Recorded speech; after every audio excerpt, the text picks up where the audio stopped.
Ok, hermanos. Bueno, a partir de la próxima semana vamos a invertir los tiempos. La primera hora de enseñanza vamos a ir en el estudio de Efesios, que vamos a iniciar ahorita una introducción. Y la segunda oportunidad va a ser lo que llamamos la predicación, ¿de acuerdo? Es como lo vamos a manejar, solamente va a haber ese cambio. Quiere decir que la lectura, por ejemplo, va a ser después del receso que tenemos de manera normal. Es eso. Ok, muy bien. Al final, si puedo recordar, les voy a decir, hermanos, ¿de acuerdo? Bien, gracias a Dios he estado orando, he estado pidiendo al Señor qué tema, qué libro, qué carta seguiríamos estudiando. Ya hemos visto Gálatas, hablamos acerca de la premembresía, quedó claro. Parte de eso, hermanos, es que yo sigo con la promesa de que esta semana ya tengamos en nuestras manos las solicitudes de membresía para que quienes desean la lleven, la puedan contestar y devolver para hacer la formalización de nuestros miembros, hermanos, como iglesia, ¿de acuerdo? Entonces, todo eso ha ido pasando, gracias a Dios por estos días. Pero ahora quiero que veamos, hermanos, y vamos a iniciar estudiando la carta a los Efesios. Y aquí nos van a ayudar a poner algunas imágenes en esta introducción. Esa es la carta que vamos a estudiar, hermanos. La carta de los Efesios es considerada una carta maravillosa, que en sus pocas hojas, en sus pocas palabras, porque era una carta personal, abarca una gran cantidad de temas teológicos y sobre todo indispensables y prácticos para la vida de la iglesia de todos los tiempos. Esa es la carta a los Efesios. En esta carta el apóstol Pablo explica cómo la gloria de Dios es manifestada en la iglesia de Cristo. Cuando él está enseñando, esa es la intención. La intención de Pablo en Éfeso es mostrar la gloria de Dios en la iglesia. Por ejemplo, cuando escribe a Colosenses, aunque los temas son prácticamente los mismos, teológicamente hablando, los temas son los mismos doctrinalmente hablando, el enfoque en la carta a los Colosenses, por ejemplo, es la gloria de Dios en Cristo, la persona de Cristo, su imagen, ¿verdad?, de Dios en Cristo. Y en Efesios es la gloria de Dios en la iglesia. Que al final no es un tema secundario, segundo, distinto, sino que la iglesia es el cuerpo de Cristo. Pero el enfoque es la gloria de Dios en la iglesia, manifestada en la iglesia por medio de su poder. Esta epístola, leo algo que tomé nota de otro lugar, dice, esta epístola resume lo que significa ser cristiano, mejor que ningún otro libro de la Escritura. Por eso es tan importante. Vamos a aprender, si somos la iglesia del Señor, somos cristianos, ¿qué es ser cristiano realmente y vivir como cristiano? Clarifica la esencia de la fe cristiana, explora la dinámica de una relación personal con Cristo, expone el plan general de Dios para la iglesia y enseña con claridad las implicaciones de lo que significa vivir como cristiano. Esto lo dice Clinton Arnold en su comentario exegético y práctico de Efesios. Es por eso, hermanos, que al momento de estar pensando en una carta para enseñar, y no porque a ver cuál se me ocurre, sino hemos llevado una secuencia, vimos Santiago, vimos Gálatas, y ahora vamos a ver, hermanos, esta carta sumamente importante que es Efesios. Ahora, obviamente estamos ante una carta que es inspirada por Dios, que nos va a clarificar, hermanos, nuestra identidad ante Dios por medio de la fe en Jesucristo. Como decía en alguna ocasión, no sé si fue aquí en público que usted lo haya escuchado, pero la razón de que muchas veces estamos persiguiendo tantos sueños en este mundo como el mundo los persigue es porque no hemos entendido nuestra identidad en Cristo. Si podemos entender quiénes somos, quién nos ha hecho en Cristo el Señor, de verdad que eso va a cambiar nuestra manera de vivir y eso espero que así sea. Ahora, lo que la iglesia significa para Dios, lo que la iglesia ha recibido por medio de Cristo y cómo la iglesia debemos vivir para la gloria de Dios en este mundo, echando mano de todos los recursos y promesas que el Señor ha dado en Cristo a la iglesia. Ahora, sin duda, el estudio de esta carta producirá en nosotros, en primer lugar, esperanza. Al entender y valorar nuestra identidad en Cristo, En segundo lugar, experimentaremos un amor creciente por los demás miembros de nuestra iglesia y por el Señor de la misma iglesia. Amor creciente entre nosotros y por nuestro Dios. También el Espíritu Santo nos guiará un sentimiento de búsqueda fuerte, importante, por la unidad y paz dentro del pueblo de Dios. Y además tendremos cada uno de nosotros una carga legítima que desearemos llevar. ¿Cuál es esa carga? La carga de ser la luz de Cristo en este mundo. En cada una de las esferas de nuestra vida donde el Señor nos ha puesto para desenvolvernos diariamente. Allí es donde debemos vivir la vida cristiana como cristianos y en la iglesia, obviamente. Ahora, nota, tarea. 2 prerequisitos importantes que debemos considerar y llevar a cabo ante el estudio de esta carta a los Efesios y de toda la Escritura, pero ahora que vamos a entrar a esta carta. En primer lugar, oración, hermanos. Por favor, hoy es la introducción. A partir de la otra semana, si Dios nos concede la vida, comenzaremos a ir estudiando la carta. Pero yo les pido que oren, por favor. Oren. Oren para que sea Cristo, a través del Espíritu Santo, el que ilumine nuestros ojos espirituales, que podamos entender lo que vamos a estudiar y que a través de ello, de ese estudio, el Señor produzca convicciones. He usado mucho esta palabra porque es sumamente importante. Puedo tener mucho conocimiento teológico y doctrinal, pero si no tengo convicciones, si el Señor no me encierra en una idea que debo cumplir y digo, tengo que hacer esto, realmente de poco o de nada puede servir en el momento. Oren, por favor, que sea el Señor que nos toque, que produzca convicciones que nos fuercen a obedecer, a ser obedientes, hermanos. Segundo lugar, segundo prerequisito. Bueno, primero vamos a orar, ¿de acuerdo? No ahorita, pero digo, ya dijimos, vamos a estar orando por esto, ¿sí? Hermanos, Satanás trabaja, tenemos una lucha diaria. Yo confieso pidiendo su ayuda en oración, que ha sido una semana difícil. Ha sido una semana muy complicada para mí y yo sé que así va a ser cuando realmente quieres estudiar y parece que tu carne y tu pecado y tu naturaleza y lo que no eres comienza a luchar y a vencerte. Ha sido difícil, hermanos, por favor, oren entonces. Y en segundo lugar, lectura personal. Eso me gusta. Fíjense, requerimos tener disposición ante la carta de los Efesios. Es una carta. Entonces, cuando alguien mandaba una carta, no leías una línea, ¿verdad? Y la guardabas y meditabas en ella. O sea, la escritura hay que meditarla, claro, pero quiero decir que una carta implica que toda la idea se lee de corrido, de una sentada, por decirlo así. Obviamente, al ir estudiando no vamos a hacer eso, pero sí en la lectura. Necesitamos que tengan disposición a la carta a los Efesios. Debemos leerla en su totalidad, como si fuésemos los receptores de esa carta que Pablo mandó. Y necesitamos hacerlo leyéndola en su totalidad, haciéndolo de una sola vez, varias veces antes del inicio del estudio de la próxima semana. Ok, mínimo, hermanos. Hay que leerla por lo menos 3 veces en esta semana. Realmente es muy poco. Al hacer la lectura corrida, usted se va a llevar 16 minutos con 30 segundos más o menos. Si lee tranquilamente. Si su lectura es más rápida, hay hermanos que su forma de leer es más rápida, quizá se van a llevar unos 15 minutos en leerla de punta a punta. Si somos más tranquilos en el sentido de que leemos más pausado, quizá de 17 a 20 minutos.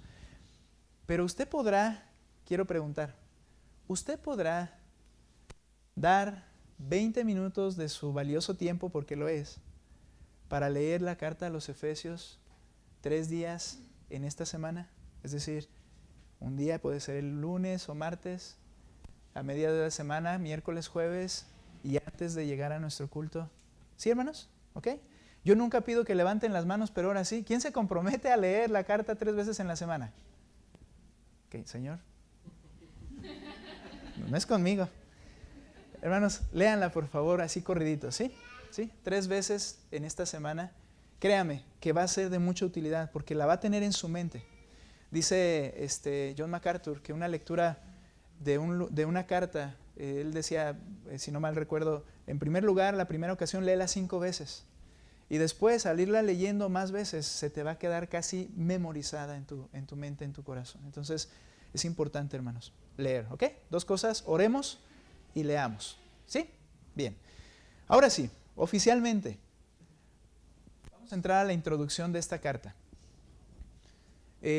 Ahorita vamos a ver solo unos pasajes clave en esta introducción. Lo primero que vamos a hablar un poquito para entrar en entendimiento es conocer acerca del autor, la fecha de escritura de la carta, por qué se escribe esta carta, a quién se escribe esta carta, porque ese contexto es importante. ¿Ok? Vaya conmigo a Efesios capítulo 1, por favor, versículo 1. Efesios 1, 1. Por favor, hermanos, lean con fuerza. ¿De acuerdo? Luego los agarro distraídos, pero ahorita ya les he estado diciendo, por favor, que preparen su Biblia. Efesios 1:1, fuerte, ¿listos? ¿Qué dice?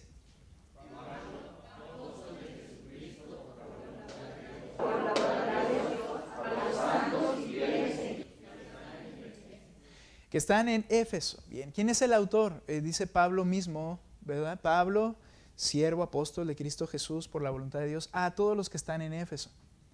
Esto implica que en un principio era una sola iglesia y es probable, no podemos descartar la idea de que como era una de las ciudades grandes de Asia Menor, haya habido múltiples iglesias más pequeñas, todas unidas, ¿verdad? por la región, o más bien dentro de la ciudad una y en la región circunvecina había varios poblados, los cuales son llamados como Éfeso también, y que allí hubiera iglesias, no lo podemos descartar, pero es Pablo el que le escribe. Ahora, esta carta es escrita desde una prisión. Nota capítulo 3, por favor, versículo 1, al igual que Colosas y Filipos, o la carta a los colosenses y filipenses, la carta a los efesios es desde la misma prisión. Fíjate lo que dice 3.1, por esta causa yo, Pablo, nota cómo se llama él mismo, prisionero de Cristo Jesús, por amor de ustedes los gentiles, si en verdad han oído de la dispensación de la gracia de Dios que me fue dada para ustedes. Por causa de su ministerio de predicación a los gentiles, es decir, a los no judíos, los judíos principalmente lo habían atacado para encarcelar. Pablo estaba en Roma encarcelado. Vea conmigo, por favor, capítulo 4, versículo 1.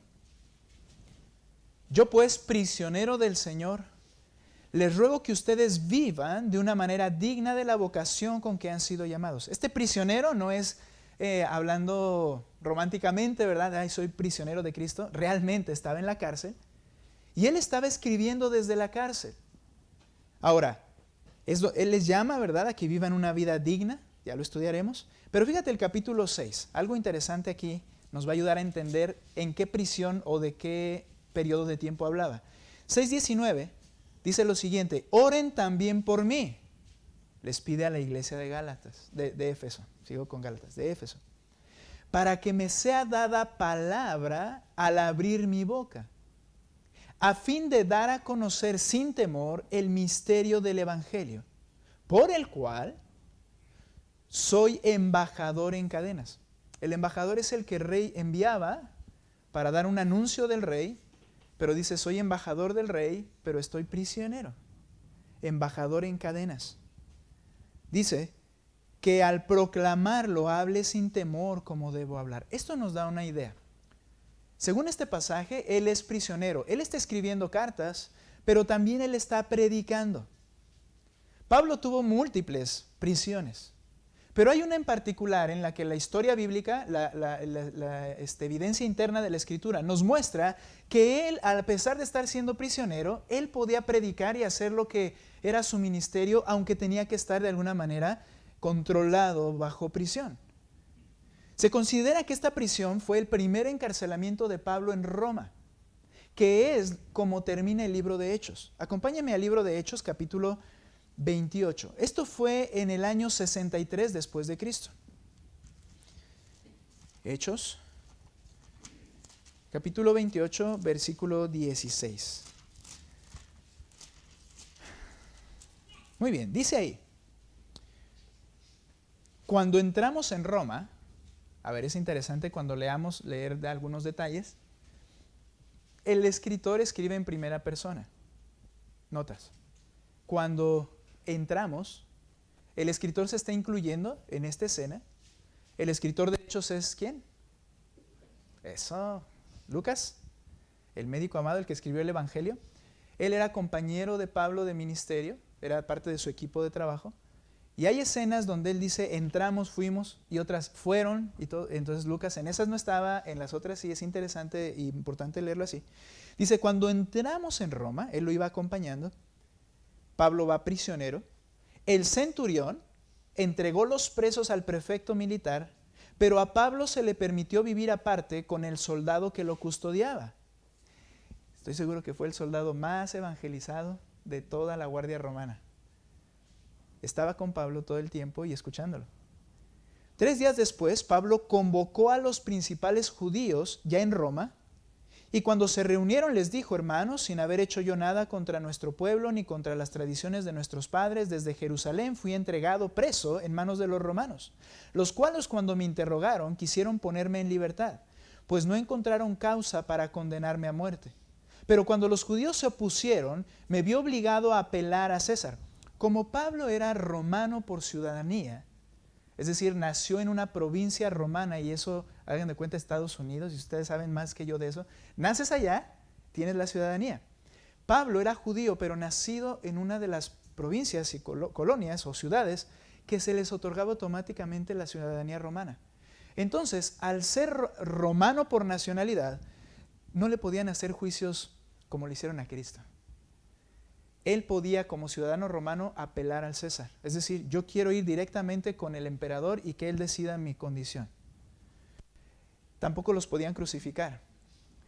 A un ciudadano romano no le podían hacer esto. Entonces Pablo, al verse atacado por los judíos estando en Jerusalén y que lo querían matar, él apela al César. Ahora, dice el versículo, sigue el versículo, pero no porque, me vi obligado a apelar a César, pero no porque tuviera acusación alguna contra mi pueblo. Por tanto, por esta razón he pedido verlos, hablar con ustedes, porque por causa de la esperanza de Israel, es decir, de Cristo, llevo esta cadena.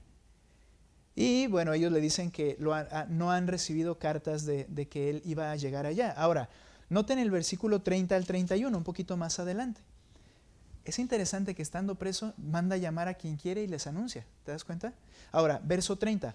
Pablo se quedó por 2 años enteros en la habitación que alquilaba y recibía a todos los que iban a verlo, predicando el reino de Dios y enseñando todo concerniente al Señor Jesucristo con toda libertad y sin estorbo. Era preso, pero podía predicar. Entonces, cuando escribe la carta a los Efesios, nos muestra que no era la prisión en Cesarea, ahí no lo dejaban ni siquiera ser visitado.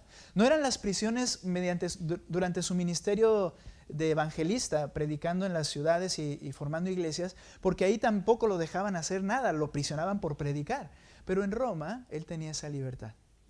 Entonces, vemos que esta carta es escrita desde esa prisión en Roma. Y es como termina el libro de Hechos. El libro de Hechos no es concluyente al respecto. Solo dice que hasta cuando termina Lucas de escribir esto, Pablo seguía en una casa, llevaba 2 años y estaba predicando esperando su presentación al César. ¿Okay?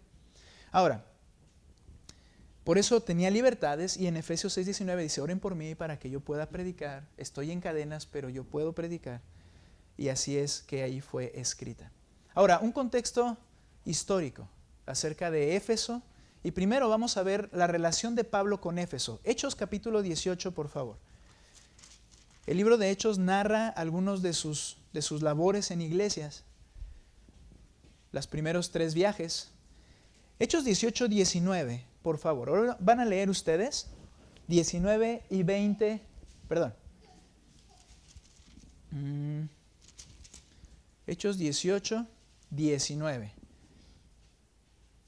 Lean por favor del 19 al versículo 23, por favor, en esta ocasión. Fuerte, hermanos, ¿qué dice? Fuerte, hermanos, ¿qué dice?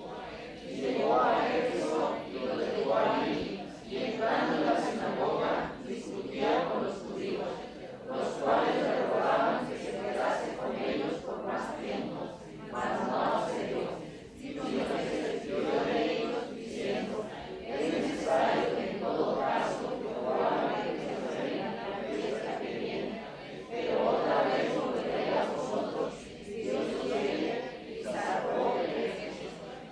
habiendo acabado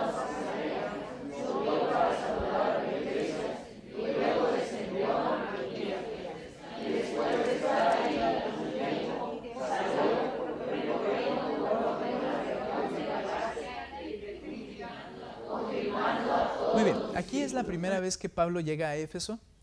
Esto sucede al final de su segundo viaje como predicador, y el término evangelista predicando por iglesias, sino que iba, predicaba y formaba una iglesia y la establecía. Esa es la labor que habla en la Biblia de el Señor puso evangelistas, pastores, maestros. Esa es la idea. Era lo que hacía Pablo. Ahora, cuando él llega aquí, dice que ya no tenía tiempo para quedarse más. Llega a la sinagoga, que es donde era el primer punto de contacto. Casi había sinagogas en todo el imperio. Y entonces judías, y llegaba y predicaba, y le dijeron, quédate. Dijo, no puedo. Pero sus Biblias omiten los nombres, pero dice que dejaron ahí a Aquila y Priscila. Lo dice en el verso anterior. Aquila y Priscila era un matrimonio que el Señor había permitido que Pablo conociera y que le seguían también en su ministerio. Eran una parte de su equipo. Los deja en Éfeso y él se va. Esto sucede, hermanos, en su segundo viaje. Ahora, de manera muy rápida, voy a mencionar lo siguiente. El apóstol fue encontrado por Cristo en el 37 después de Cristo aproximadamente. No conoció a Jesús de manera visible, él probablemente estaba fuera en otro lugar, pero vivo, ¿verdad? Pero en alguna otra zona. Y fue encontrado por Cristo al 37 después de Cristo. Comienza su primer viaje de evangelista por el 45 después de Cristo. Después de convertirse, estar en la iglesia de Antioquía predicando, después lo envía el Espíritu Santo a su primer viaje por las ciudades a predicar, en el 45 después de Cristo. Su segundo viaje misionero, o de evangelista, como les llamo, fue más extenso territorialmente. El primero fue un poco reducido, el segundo ya llega a Asia Menor, y es al final de este segundo viaje, por el 52 después de Cristo, que visita por primera vez de manera breve la ciudad de Éfeso. ¿Okay? Ahora, en Éfeso son dejados Aquila y Priscila. ¿Qué pasó? Él predica, hay quienes creen, y realmente, hermanos, quienes comienzan esa parte de la labor con los primeros es Aquila y Priscila. Ellos se quedan a predicar, ellos se quedan a enseñar. Noten, de hecho, por ejemplo, en el mismo capítulo 19, estamos, ¿verdad? 18, perdón, versículo 24. 18-24, voy a leer ahí brevemente.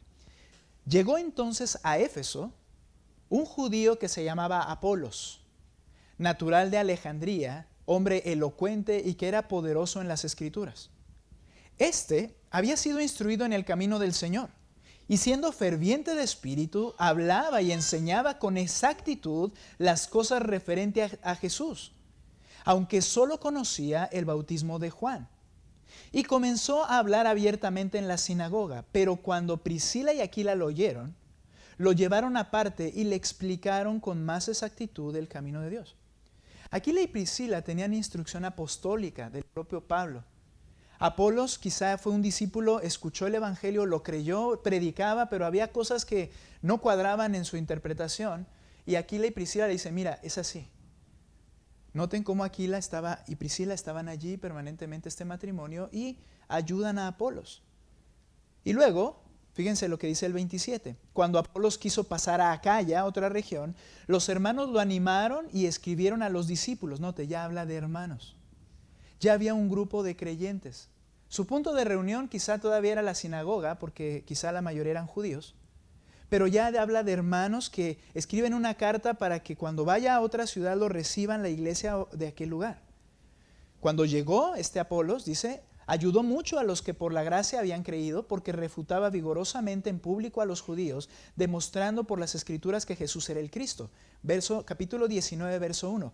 Mientras Apolo estaba en Corinto, Acaya donde fue, Pablo, después de haber recorrido las regiones superiores, es decir, fue a otras ciudades primero, tercer viaje misionero ya, llega a Éfeso y encuentra a unos discípulos.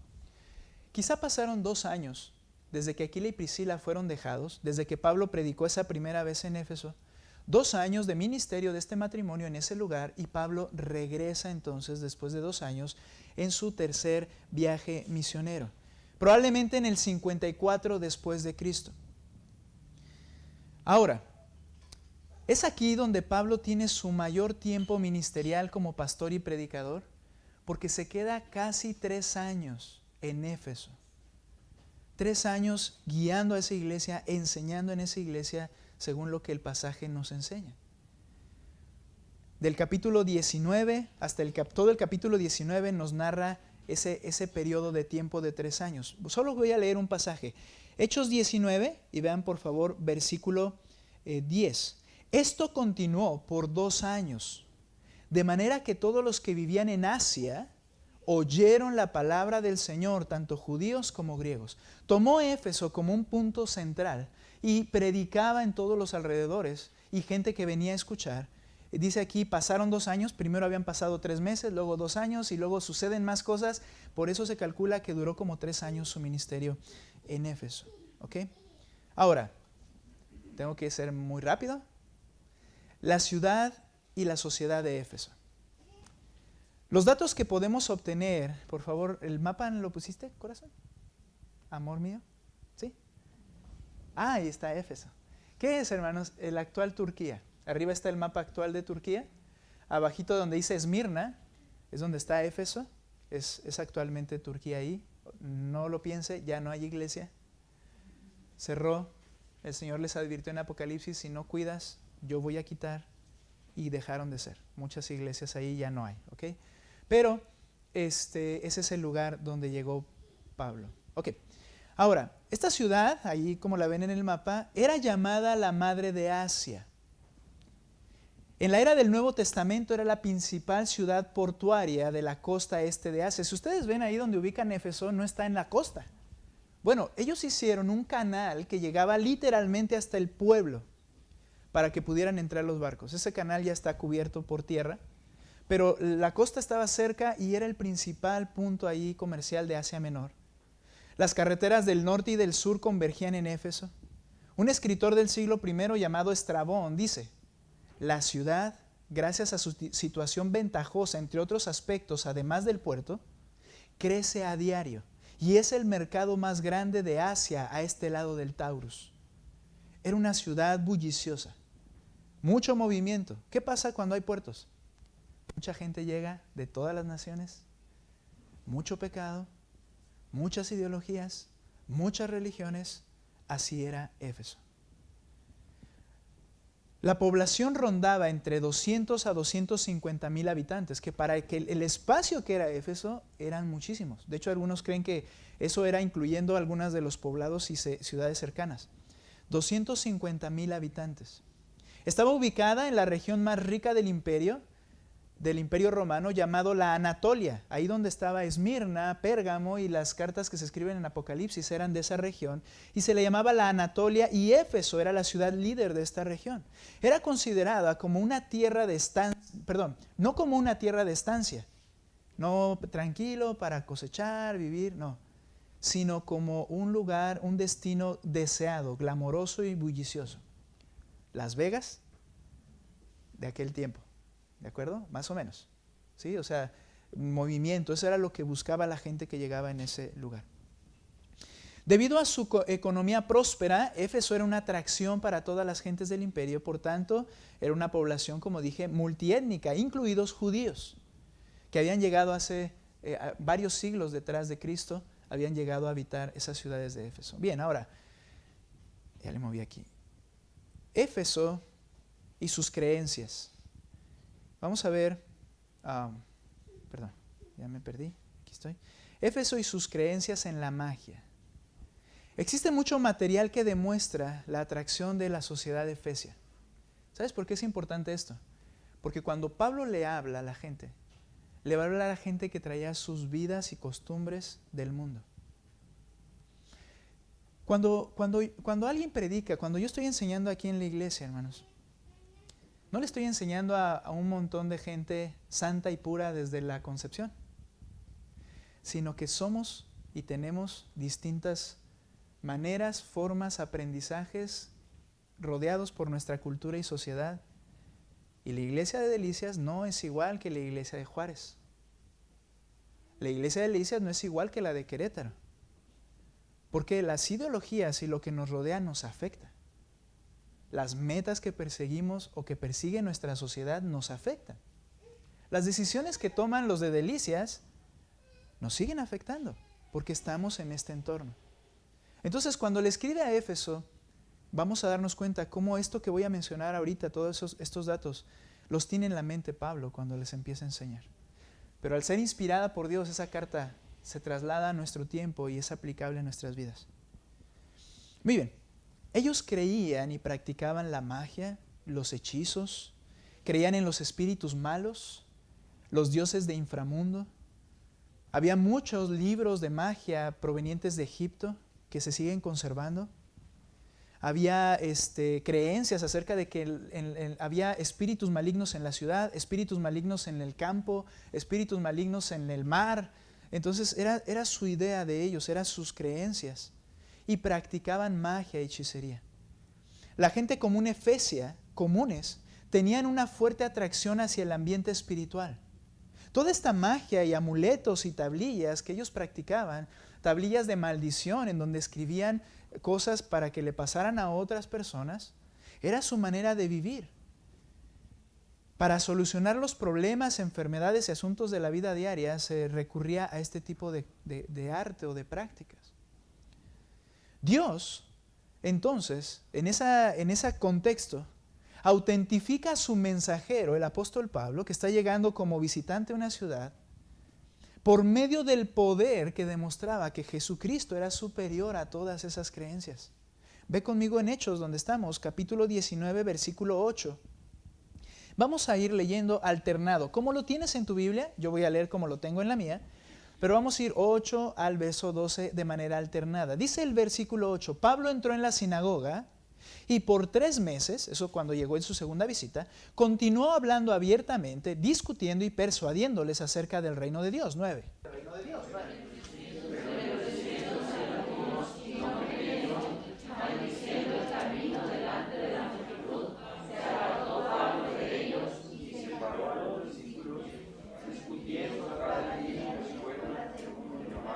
Muy bien. ¿Qué pasó ahí, hermanos? ¿Qué sucedió? En la sinagoga puros judíos les están predicando y los judíos rechazan. Maldecían el camino públicamente. Se opusieron a lo que Pablo enseñaba y Pablo dice, muy bien, allá ustedes, yo me llevo a los creyentes, aquellos que estaban con Aquila, Priscila, y él se va a la escuela de uno llamado Tirano, no porque fuera tirano, sino así se llamaba, y allí comienza a enseñar por mucho tiempo, ¿de acuerdo? Deja a los judíos y se va con los que creyeron judíos a predicar a los gentiles, que era lo que Pablo hacía. Ahora, sigo con el versículo 11. Nota, Dios hacía milagros extraordinarios por mano de Pablo. 12, fuerte.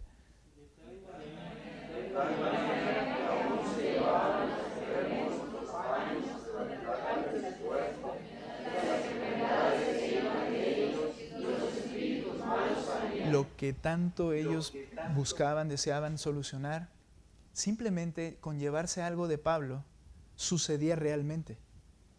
Los espíritus malos, las enfermedades, todo era solucionado. Esto era Dios mostrando y autentificando a su mensajero. Esto ya no sucede, esto tenía una intención, ya no sucede ahora. Ahora, ¿qué más dice? Dice enseguida el versículo 13. Gracias. Pero también algunos de los judíos, noten, exorcistas ambulantes, toda esta ideología de Éfeso, aún en los judíos que estaban ahí, que no eran creyentes, pero judíos, hacían que practicaran estas cosas. Exorcistas ambulantes iban de allá para acá obteniendo dinero. Trataron de invocar el nombre del Señor Jesús sobre los que tenían espíritus malos, diciendo, esto era lo que hacían, les ordeno que salgan en el nombre de Jesús a quien Pablo predica. Esto es interesante porque esto era lo que hacían en sus amuletos o se les llamaban las cartas efesias. Las cartas efesias eran una serie de palabras y conjuros que ellos decían, tú las dices de esta manera y va a suceder, te van a quitar los demonios. Y funcionaba. Todo el engaño de Satanás era un mercado literal en toda esta región. Entonces pensaron que esto funcionaba igual, que igual como sus amuletos, lo que Pablo predicaba era utilizado y podía ser utilizado como un amuleto, y se les ocurre decir a los demonios, en el nombre de Jesucristo, el que predica Pablo. Quiero hacer una mención aquí. Esto sucede cuando hablamos de cosas que no creemos.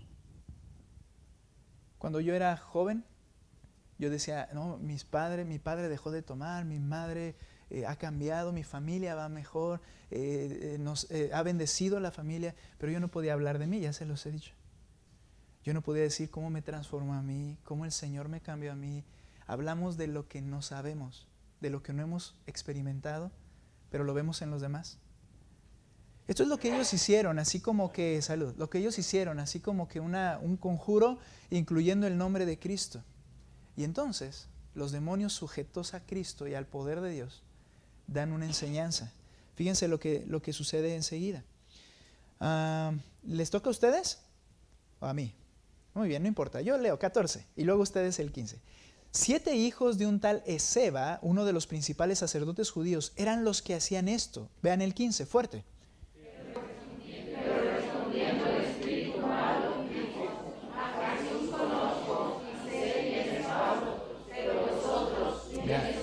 Por decirlo de una forma, es probable, o lo podemos decir así, estos demonios que eran real, quizá habían estado alrededor de Cristo en aquel día en que Él murió, siendo sus enemigos, aborreciéndolo, y viéndolo resucitar al tercer día, y le dicen a estos hombres, yo conozco, sé quién es Jesús, conozco quién es nuestro enemigo Pablo, pero todo esto por la obra de Dios mismo para dejar un impacto en esa sociedad. Dice, pero ustedes ¿quiénes son? Pastor, ¿por qué con el agua bendita y por qué con los exorcismos de los sucede? Porque es un negocio, es un mercado literalmente espiritual. Y Satanás tiene a la gente cegada, pero cuando llega el Evangelio, rompe todas esas cadenas y se manifiesta realmente qué es lo que Dios dice, quién es Dios realmente. Estos lo habían hecho de manera práctica, habían echado demonios, el demonio riéndose, yo creo, hacía, sí, ya me salí, y ellos estaban hundidos en sus creencias, pero llega Pablo y entonces tratan de usar a Cristo, estas mismas personas, y dice, alto, ese sí es algo diferente, alto. Los mismos demonios. Y entonces, el hombre en quien estaba el espíritu malo se lanzó sobre ellos y los dominó y pudo más que ellos, de manera que huyeron de aquella casa desnudos y heridos. Y supieron esto todos los habitantes de Éfeso, tanto judíos como griegos, y el temor se apoderó de ellos, y el nombre de Jesucristo, de Cristo Jesús, del Señor Jesús, era exaltado. El Señor autentifica a su mensajero. Todo este paganismo espiritual había producido un ambiente influido por los demonios. Las llamadas, como mencioné, cartas efesias eran amuletos que contenían 6 palabras mágicas o encantamientos hablados que servían, según su práctica, para ahuyentar espíritus demoníacos. Plutarco, un escritor de aquel tiempo, dice que los magos enseñaban a los que estaban poseídos por los espíritus a repetir las palabras mágicas en el orden correcto para alejar de sí los demonios que los atormentaban. Algunos judíos efesios practicaban el exorcismo y quisieron usar como un talismán mágico el nombre de Cristo. Los recién convertidos, cuando vieron esto, se encontraban realmente en una lucha real de abandonar sus prácticas. Pero cuando vieron esto fueron convencidos. Nota lo que dice el 19:18. También muchos de los que habían creído continuaban viniendo. Me gusta esta traducción porque implica que no fue de golpe. Que cuando creyeron en Cristo no abandonaron de tajo todas sus creencias. Pero cuando vieron esto, dice, continuaban viniendo. ¿Qué es esto? Que por largo tiempo sucedió esto. Mira, continuaban viniendo, confesando y declarando las cosas que practicaban. Pablo, yo seguía haciendo estas cosas. Pablo, yo seguía guardando a la diosa Diana en mis cosas. Yo tenía su altar. Yo pido perdón al Señor. Yo entiendo, ahora veo quién es quién. Y dice, continuaban viniendo. Fue un proceso que se comenzó a ver poco a poco en la vida de ellos. Y luego dice, y muchos de los que practicaban la magia, juntando sus libros, los quemaron a la vista de todos y calcularon su precio y hallaron que llegaba a 50,000 monedas de plata. Así crecía poderosamente y prevalecía la palabra del Señor. Estos libros de magia, hermanos, venían de lugares como Egipto. Eran cosas costosas. Y la gente los tenía en casa. Cuando entendieron quién es Cristo y quién es el que tiene el poder, se deshicieron de todas esas cosas. Ahora, algo más. Ellos creían en todo esto, pero algo importante. Eran guardianes de Diana, llamada Diana de los Efesios. Era una sociedad con muchas religiones. Dicen la historia que tenían 50 dioses o más. Pero su religiosidad era especial por una relación con la diosa Diana. Se describe esta relación como un pacto. Juraban venerarla y a cambio ella los cuidaba increíblemente. Era sumamente poderosa para ellos. Diana era aclamada como la reina del cielo, la señora y salvadora. Ejercía su poder en la tierra, en el cielo y en el inframundo. Los cuidaba de todos los espíritus que ellos temían, astrales y terrenales. Y los que le producían, a la gente, daño en la fertilidad, la salud, las plagas y los daños, cualquiera que esté fuera. Fuera de la ciudad se encontraba el templo de Diana o Artemisa, considerada una de las 7 maravillas del mundo antiguo, de la cual solo queda una columna, no hay más. Las columnas de este templo tenían una altura de 18 metros de altura y era entonces 4 veces más grande que el Partenón de Atenas. La gente no lo creía. Cuando se ve lo de Diana y todo esto, decían, bueno, seguramente fue grande. Los descubrimientos vieron la altura y entonces comparándolo con el Partenón, 4 veces más grande, más alto, era impresionante. Por eso era una de las maravillas. Al ser una ciudad de mucho movimiento, gentes de todo imperio, hasta de Egipto, la imagen de Diana y su templo era el comercio importante. Todos los que llegaban querían tener algo de esa diosa. Fue tanto el impacto del cristianismo que este negocio comenzó a verse afectado. Capítulo 19, verso 23. Por aquel tiempo, de Hechos, se produjo un alboroto no pequeño por motivo del camino, hablando de Cristo. Porque cierto platero que se llamaba Demetrio, que labraba templecillos de plata de Diana, o sea, hacía figurillas del templo en pequeño, en plata, y producía no poca ganancia a los artífices, reunió a estos junto con los obreros de oficios semejantes y dijo, compañeros, ustedes saben que nuestra prosperidad depende de este comercio. Pueden ver y oír que no solo en Éfeso, sino en casi toda Asia, Pablo ha persuadido a gran cantidad de gente y la ha apartado diciendo que los dioses hechos con las manos no son dioses verdaderos. Se refiere al cristianismo, cómo creció. Y no solo corremos el peligro de que nuestro oficio caiga en descrédito, aunque era la razón. Dice, sino que también que el templo de la gran diosa Diana se considere sin valor y que ella, a quien toda Asia venera y el mundo entero, sea despojada de su grandeza. Lean por favor versículo 28 al 31, por favor. ¿Qué dice? Fuerte.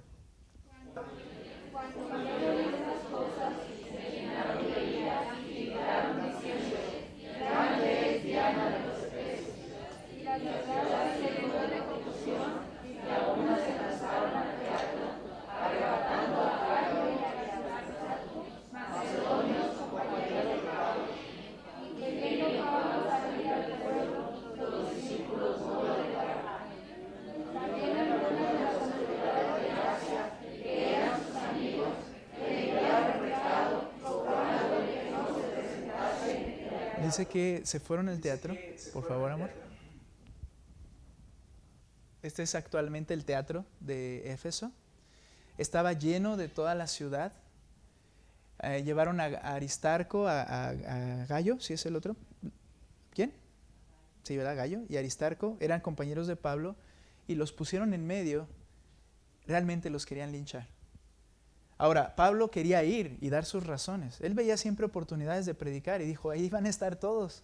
Pon la segunda imagen, amor, para ver el tamaño más o menos. Van a estar todos, voy a predicar allí. Y la gente le decía, no, aún amigos de Pablo, que se había hecho amigos ahí del gobierno, no vayas a ir, porque te van a matar. Y Pablo entonces se queda. Pero la ciudad se reúne y dice que más adelante, que por espacio de 2 horas, solo había un grito. Grande es Diana de los Efesios, grande es Diana de los Efesios. No los dejaban hablar a los amigos de Pablo ni a otro que se levantó allí. Y ellos defendían a Diana, a su templo y su paganismo. Ahora, dentro de todo esto, hermanos, también había una comunidad judía, población judía, ya lo vimos, que rechazó a Cristo, pero también hay algo interesante con esto. En cuanto a la comunidad judía, y termino con esto, había tensión entre los gentiles efesios y los judíos efesios, fuera del cristianismo, la vida normal de esa ciudad. Josefo, un escritor del primer siglo judío, dice lo siguiente: sienten un odio por nuestra religión, que es inmerecido y no está autorizado.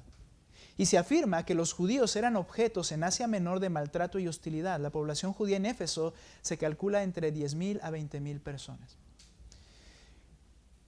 Grupos de todos estos llegan a la iglesia.